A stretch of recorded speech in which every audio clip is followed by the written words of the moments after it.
Up the cannon, but we've got spicy picks. We've got high damage on both these teams. And this feels to me on Team Liquid's side like you want to team fight. You want to team fight all the time. Your solo laners, tremendous amounts of AoE. The speed up for the engage coming from Sivir. J4 Galio for that hard engage, as well as the Heimerdinger ultimate grenade. Now Heimerdinger is a champion that wants to push the lane consistently throughout the game. Rek'Sai is a jungle champion that will try to attack that, so we'll see how these two interact early in the game. If you can protect the Heimerdinger early on, post level 6, that becomes 1v2 territory. And you can see, currently he has the cleanse for the possible bubble setups, even if those do land from Bjergsen. Let's hear it for game 1. Team Liquid in the blue, TSM in the red, and a best of 5 to determine the best team this year.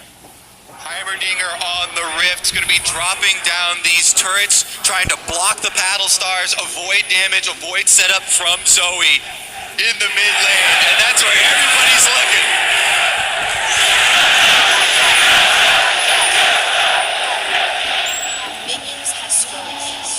You can hear both these teams are crowd favorites. TSM's had the lion's share for pretty much the history of League of Legends in North America. But TSM have returned to the finals to find Team Liquid in their spot. Back-to-back defending champions here with the MVP on their team. Bottom lane, Tri-Brush Ward does go down. We'll see a possible Jarvan red side scuttle pathway down here. Sven and Smoothie do not want to start it off getting ganked at Burning Summoners. And if you are on the side of TSM, you have got to be thinking through all the possibilities of why they're going for the Heimerdinger, of what this means for the game. This is not something you are used to whatsoever. Wow. And Smithy with the sweeper start is going to clear this out and just go up to the scuttle. But it does make you have to worry a little bit until he shows on another ward. Splitting of the jungle is very highly possible here. Does not get the knockup on the crab, so he's only going to get the armor shred from his Q Pierce. Will take him a little bit longer to finish off that objective. You see the TSM put 3 wards down across that bottom, able to really spot what Jarvan was up to early on in the game. Might have ganked Bjergsen, might have ganked that bottom lane, so he is spotted going through all that. And you have to be so careful about where that level 2 Jarvan is, because that level 2 gank from Jarvan after red buff is so strong.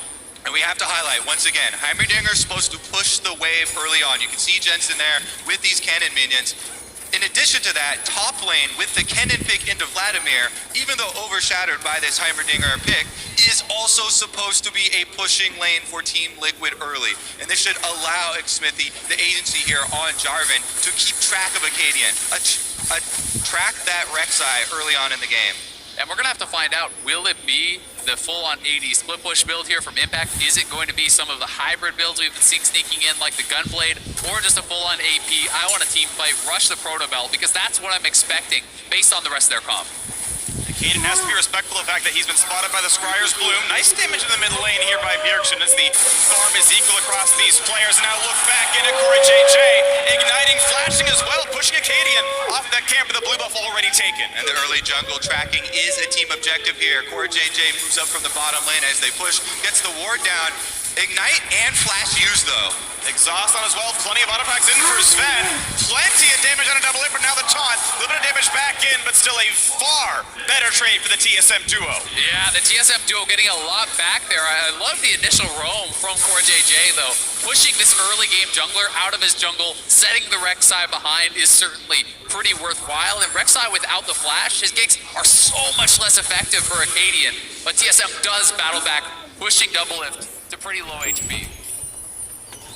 Forced recall put the Rek'Sai back in, has the blue smite now, full resources back around to farming. We'll see if they can be tracked any more later on. Bottom lane very equal in farm. Overall this game really close. Small lead to Team Liquid, you're seeing that push lead top side, and the jungle lead also paying some dividends. Meanwhile, the extra sustain here in inventory for Sven could do a lot of work for TSM. He has the biscuit, he has the extra health potion at his disposal.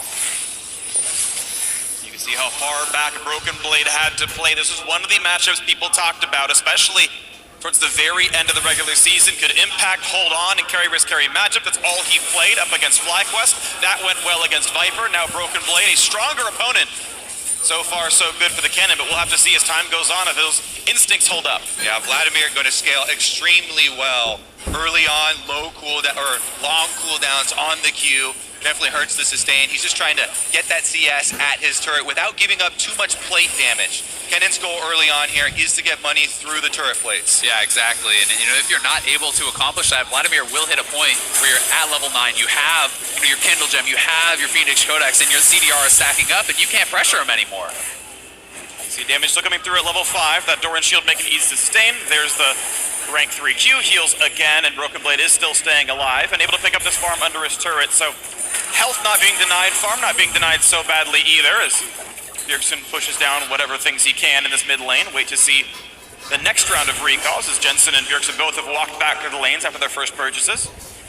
Looks like Acadian very deep in enemy territory right now, and Smithy pinging on this Rek'Sai in the top part of their jungle. Impact has just teleported back. They're going to find this Rek'Sai. Smite goes through, Smithy Here picks comes that one Impact. up. Now Acadian does have a way over the wall. Ult comes in for Impact. Not a chase through just yet. Now he's there. Acadian is live. And first blood of the finals goes to Impact. Smithy, the veteran here, Team Liquid tracking Acadian's movements into their jungle, and with the teleport top lane, Impact closes the door, and there's no exit. And credit also to Core JJ, who forced Acadian's flash early on in the game. There was no way out for Acadian, so TL are able to make that collapse and shut down the early game of this Rek'Sai. Smithy getting rid of some of the movement options as well as he pops the blast cone and ensures that top jungle is not going to be too exciting. Watch that kill one more time. He's spotted and doesn't use the blast cone to get out. And as I was talking about earlier, they are pinging down on Acadian. They knew he was going in here. Smithy uses the blast cone, still has the EQ left over, and they're able to pick up that kill without expending any summoners of their own. Broken Blade trying to fight back. And no ult for Impact makes that fight pretty easy. Can't get the last empowered Q off, but still health bar damage done. Impact ultiless, teleportless will have a harder time in this lane now. Must sustain with that lifesteal. And Impact starting Cutlass here. Certainly in the past I would have said this means Bladed Grimpeak. This does mean split push, but we have seen a couple times in the playoffs already the Gunblade coming into popularity in the LCS. So this still very well may be a bit of a hybrid build, and what it does give you is a bit more of that sustain. When you are going to be in this poke matchup, if you rush Proto Belt, you can get out sustained, you can get poked out. Gunblade can help you have more staying power. Dragon started up here by Team Liquid. Smithy on the bottom side with a control ward and a push in bottom lane. Means that Team Liquid will turn their eyes towards the first objective of the game and claim Cloud Drake. This will be the only Cloud seen in the finals so far. This is Smithy picking this one up. No problems there. Smites, gets the Honey Fruit, able to walk away pretty easily. And look at this game, 900 to 1,000 gold up, plus the Drake. Team Liquid, pound for pound, on paper, supposed to be the better players, and the laning phase is going their way now. For a dive bot side, ulti and slicing Maelstrom is gigantic damage, but they drop the aggro. They put the burst back in, and Acadian enters back. He will to the turret, but it's still an advantage, TSM. Very well played by Impact, though. There was even a Zoe Redemption, I do believe, coming across the melt to help out on that dive, but Impact trading 1-for-1. Pretty impressive there. He doesn't have his teleport, though, so he will be falling behind on experience. He will be falling behind in CS in that 1v1. TSM once again looking at the top lane here. Broken Blade on the Vladimir actually ahead in CS over Impact after this dive. So taking a look at how it happens. I don't think they expected the ultimate to be back up so quickly. That there is where all the damage comes from. It forces an early ultimate out of Acadian, so he cannot drop tower aggro later. Then Broken Blade has to drop tower aggro with the pool on Vladimir a bit earlier than expected. Very close timing window on creating that play. Definitely was. And Impact going to be happy that Broken Blade did not actually get the kill credit, right? It went to the Rek'Sai, so he is certainly gold positive, though he is a bit down on experience off the play. And he's off to the races, is going to be going towards that Gunblade for the sustain against Vladimir, wants to keep getting those Klepto procs non-stop, wants to be trading, wants to be pushing, and really that's a goal for TL across the board. They've drafted these 3 pushing lanes, and it's allowing Smithy to have more agency around the map. Yeah, the Gunblade build does give you still a very effective early lane, but you also get to go AP for team fighting later on. Meanwhile, this Heimerdinger, a couple of the combinations that we'll be seeing from Jensen here. You can throw out your grenade. As the grenade is in the air, you place down a turret. If that lands, it charges up your turret for the empowered shot. You get the big damage combinations that way, and a lot quicker, so there's not a lot of reaction time for your opponents. And we've got to remember how good Heimer is at actually taking objectives later on, dropping triple turret plus ultimate turret. You have a tremendous amount of Baron threat. You have a tremendous amount of Dragon and Rift Herald threat. That is something that TSM will always have to be aware of. Well, we're waiting to see what else they can put into this game, because top lane was a one-for-one when they did go for the gank. Now Akaden is bottom side as Sven might look for a play, but JJ can take this one up, and Double can spell shield. Goes for the E, doesn't get spell shield to that yet, and still can reactively get rid of the crowd control, and Akaden is waiting around to make sure nothing's happening, and looks like there is no gank to be had. As the minions are cleared, and Team Liquid will play under their turret. And as you can see on the mini-map, there are some deeper wards for Team Liquid that see this Rek'Sai's movement, the entrance back into the jungle here. So Team Liquid can extrapolate from this information on bottom side the next movements up to the other side of the jungle from Acadian and try and keep track of the jungler that way. Certainly can, and we'll see if Smithy can actually make anything of that. He does have the early stopwatch. Is this going to be more playmaking on his side? And certainly the ability to go for this Rift Herald is being sniffed out by Acadian, but if you have two pushing lanes, it is something that you can look to do. Yeah, big advantage there with the Rek'Sai passive, gets to see the radar pings go down on Smithy, starting up the Rift Herald. And I believe Acadian's still burrowed, so they should know that this objective is under threat. Using Bjergsen slink over to this side of the map as well as Acadian walks around. There's the movement yet again, can surmise pretty easily. Even Smoothie's here now as well, as Sven is going to be under turret, double lift the same. Both supports look to be heading to this side of the map. Just the scuttle though, and out goes Team Liquid. Yeah, Smithy. Smithy giving up on the Rift Herald, the bigger one, and going for the little defenseless scuttle crab, is able to get it much easier, but TSM will not have to fight over that. Nice turret, puts it down, I think reactively to block the Battlestar Bjergsen would have put down, so Jensen still playing this matchup very, very well, not taking much poke at all. Yeah, one of the things we mentioned for Champion Select, when picked into the Zoe, trying to block these skill shots, Zoe has to look for more creative angles, and even then, the reactive turrets can still come down if you haven't used up your charges already. And that can just get harder and harder in a team fight when, there's a Jarvan there, there's a Galio there, plus all these turrets, and you're trying to bend those paddle stars around to reach those carries. It makes Zoe's job that much more difficult, and it is TSM now pushing up, looking for turret play damage here, but Double Lift has gone the Essence Reaver build, which is going to give him a tremendous amount of wave clear. You won't run out of the mana. You can constantly be spamming out those spells and making sure that they don't have access to the turret.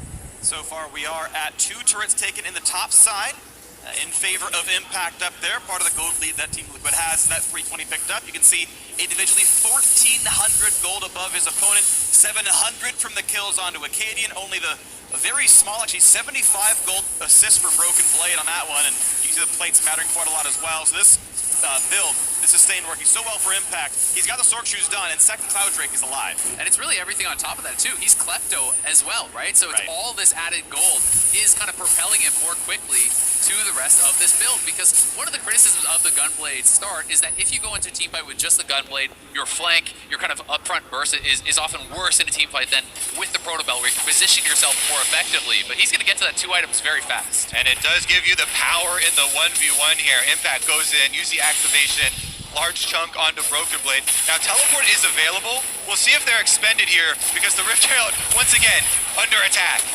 Getting fought back and forth. Plates will drop in 30 seconds, so it won't mean the gold donations, but it can still mean a lot for turret pressure. Coming in. Teleport is coming in indeed. Let's see how this fight now moves forward as Broken Blade rejoins the fray for the recall.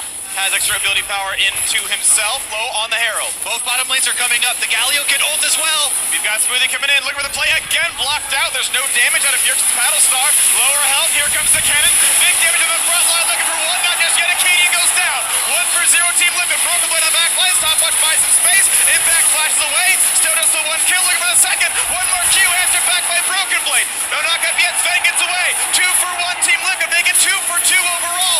A third kill now for TL. A third one comes back for TSM as Corridor shows up, but only to run away. 2v2 left on the map. They got to get away from this one. He's got the sleep. Triple for Bjergsen. Incredible team fight there from Bjergsen, mopping up so many members. He's the man who took down Doublelift as he TP'd in, and Doublelift had very little effect in that fight. The carries for TSM, Bjergsen and Sven. Let's take another look at the replay for this fight. Rift Herald getting pulled in two different directions as the teleports do come in. Abyssal Voyage as well as the Galio walking up this river. Yeah, and look at Doubles. He was so far away, he has to use his teleport, just now joining in that side rush, but he's going to get hit immediately here by Bjergsen. Bjergsen is able to really get a lot of damage down on Doublelift, and you'll see his effectiveness in this team fight was actually very, very low. Yeah, gets him with the bubble there at the end, and then the damage coming through. Sven and Bjergsen fighting off and picking up those extra kills. Acadian getting hyped. We like to see that. And you should be happy your TSM fans. The team fight that went +1 kill. Now onto the Dragon Smithy in the pit without Flash. He blast count over, does have EQ, dodges some of this. Now Smithy getting the hits across. There's a pickup in for Bjergsen. Drakes are tied. Kills are tied in the gold. Not far apart, but top lane. Impact stays in the lane.